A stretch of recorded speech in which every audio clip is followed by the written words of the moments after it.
Eu acho que ele, no mínimo, está cometendo um equívoco. E não sou eu que estou dizendo. Todas as recomendações de autoridades da imunologia, autoridades da infectologia do mundo, não é do Brasil, todos falam que tem que fazer esse bloqueio. O Mandetta, ele tem um dever e uma missão muito maior do que qualquer intriga que possa haver entre esse ou aquele. Esse sapo que o presidente teve que engolir em função de toda essa batalha, se isso será digerido ou se lá na frente essa questão vai ser exaurida com a demissão dele. A gente tem visto o presidente Bolsonaro pregando a volta à normalidade, ele tem saído às ruas, tem feito passeios por Brasília. O senhor acha que ele está subestimando a pandemia? Eu acho que ele, no mínimo, está cometendo um equívoco. E não sou eu que estou dizendo. Todas as recomendações de autoridades da imunologia, autoridades da infectologia do mundo, não é do Brasil, todos falam que tem que fazer esse bloqueio. De forma que, se alguém faz diferente, está, no mínimo, contrapondo as orientações dos especialistas. O senhor acredita, então, que o isolamento social é realmente a melhor alternativa para se evitar a propagação do coronavírus?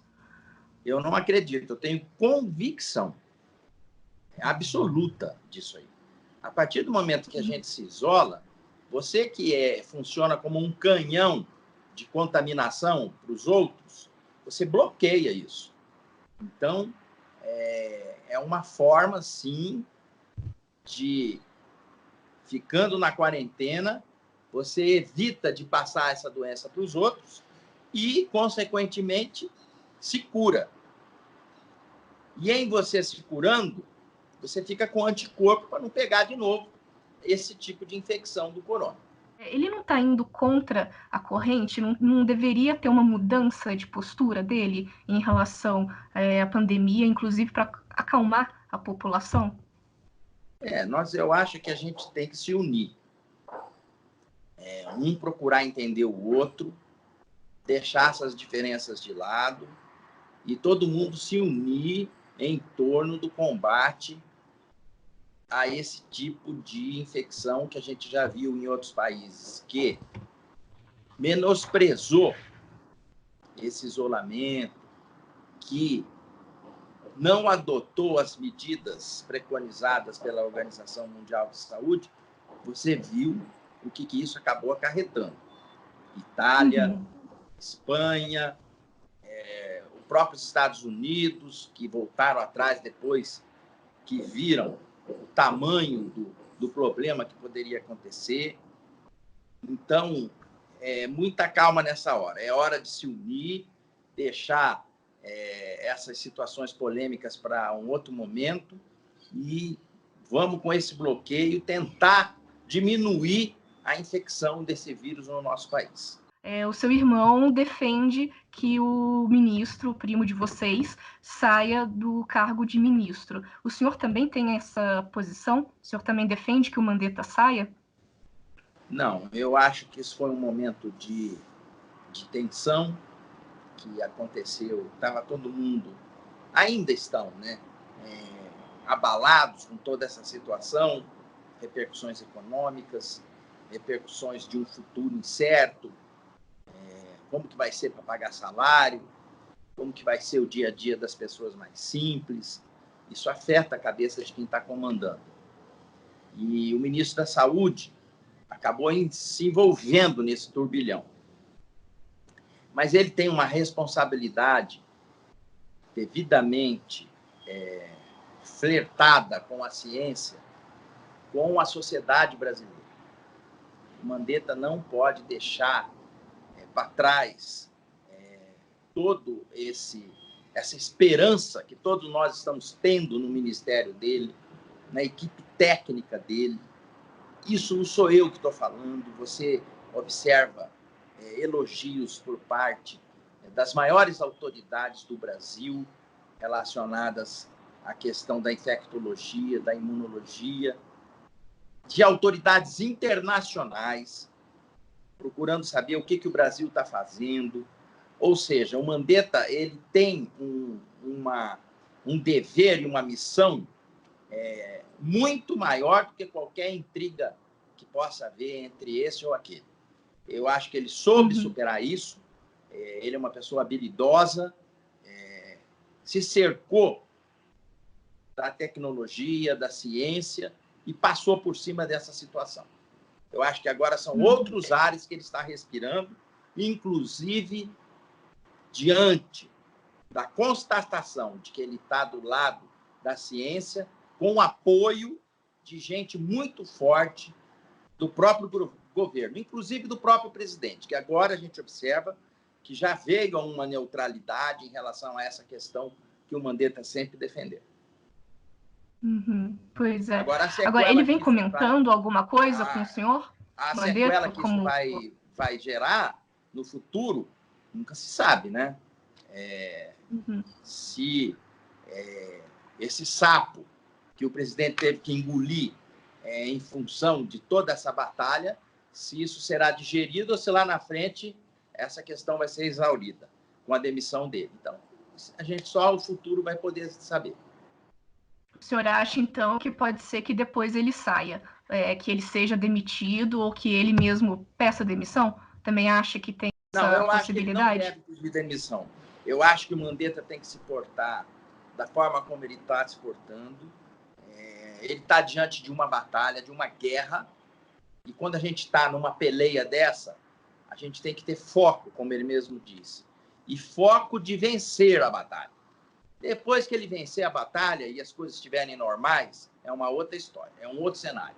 E como é que o senhor está? O senhor está recuperado? Está bem? Quais são os próximos passos? Bom, graças a Deus, conseguimos vencer a pior fase dessa infecção viral, né?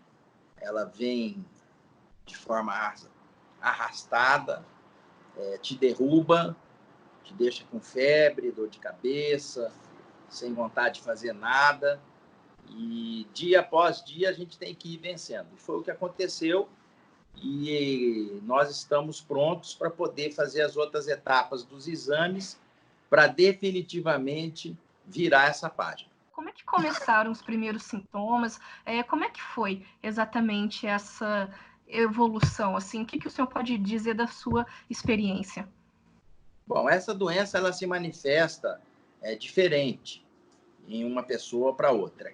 Em mim, ela veio com uma prostração, assim, uma vontade de não querer fazer nada, uma dor no corpo, que você notava que estava diferente, febre e uma dor na cabeça.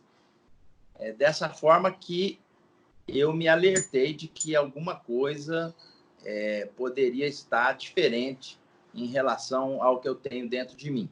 A hora que eu via que a febre batia 39, 38,7, mesmo eu tomando dipirona, eu notei que tinha realmente algo fora do normal, fora do usual. E, a partir daí, fui procurar o atendimento médico. Tendo já o histórico de ter tido contato com alguém na viagem, conforme toda a sociedade ficou sabendo. Um outro irmão do senhor é prefeito também de Campo Grande, né? O senhor mesmo também já foi prefeito da capital. O presidente Bolsonaro tem criticado atitudes de governadores e de prefeitos em relação à imposição do isolamento social, de se limitar às aulas, né, nas redes públicas, também particulares, fechar comércio.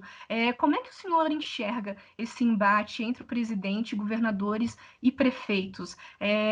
Porque os prefeitos e os governadores estão tentando minimizar, né, a pandemia nas cidades. Mas como é que o senhor enxerga essa briga e como é que pode ficar no futuro a relação entre os prefeitos, governadores, já com o presidente? que não andava muito boa nessa relação? Bom, primeiro, o prefeito Marquinhos Trade, de Campo Grande, ele não tirou essas medidas que ele implantou lá da cabeça dele. Existe por detrás de toda essa situação conceitos e doutrinas preconizadas pela Frente Nacional de Prefeitos, que congrega as grandes prefeituras do Brasil, das capitais e de cidades acima de 500 mil habitantes, da Confederação Nacional dos Municípios, ou seja, ele está aparado, ele está referendado pelo colegiado que está colocando aos prefeitos as opções que existem cientificamente para o enfrentamento nas suas respectivas cidades. Nada fora de um conceito individual que poderá ser interpretado lá na frente como sendo o prefeito tirou isso da cabeça dele. Não.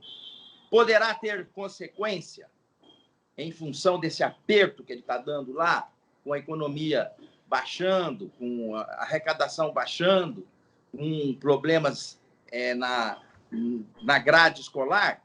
Poderá. Agora, o que pode não ser superado diante de uma estatística que hoje, e que eu espero que aconteça no futuro, possa perdurar, ou seja, não morreu ninguém. Isso tem preço?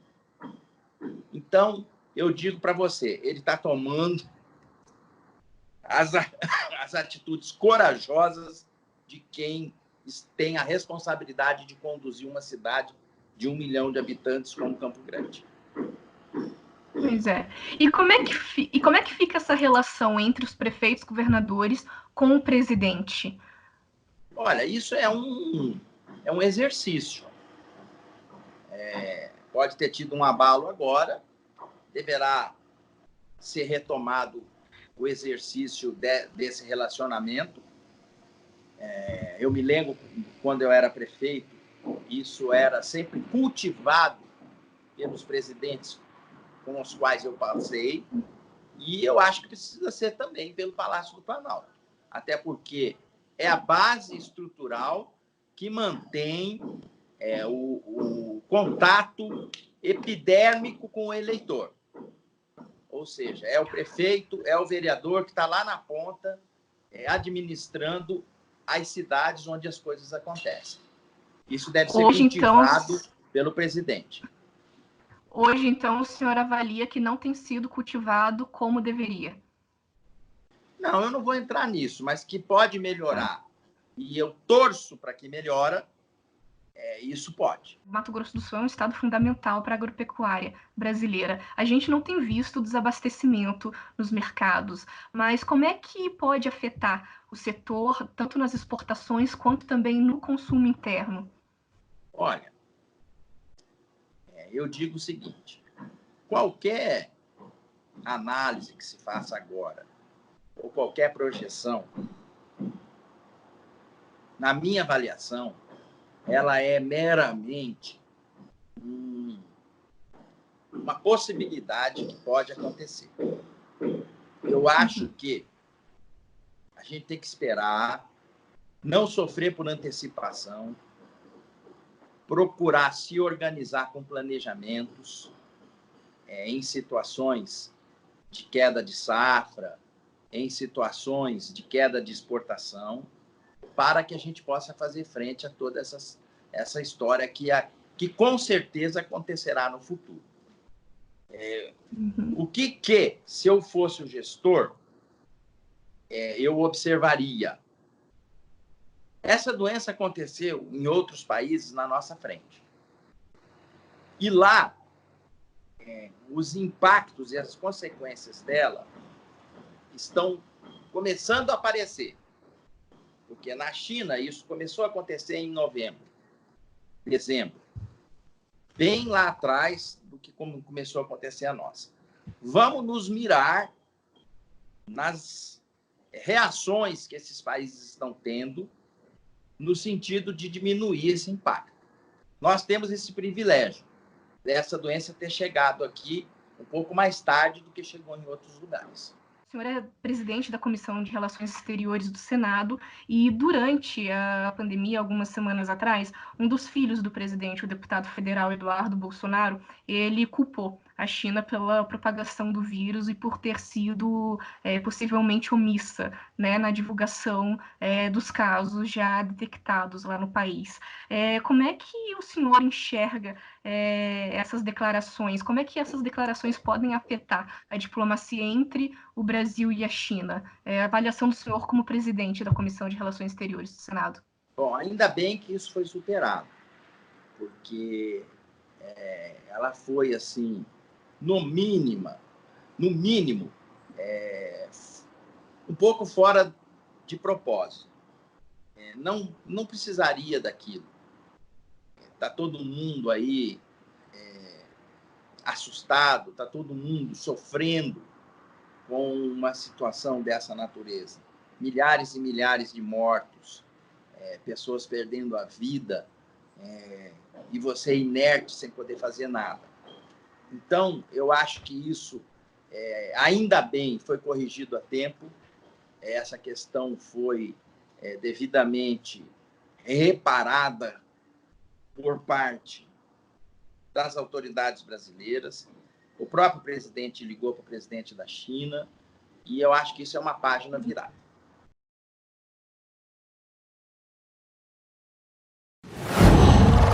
Qual?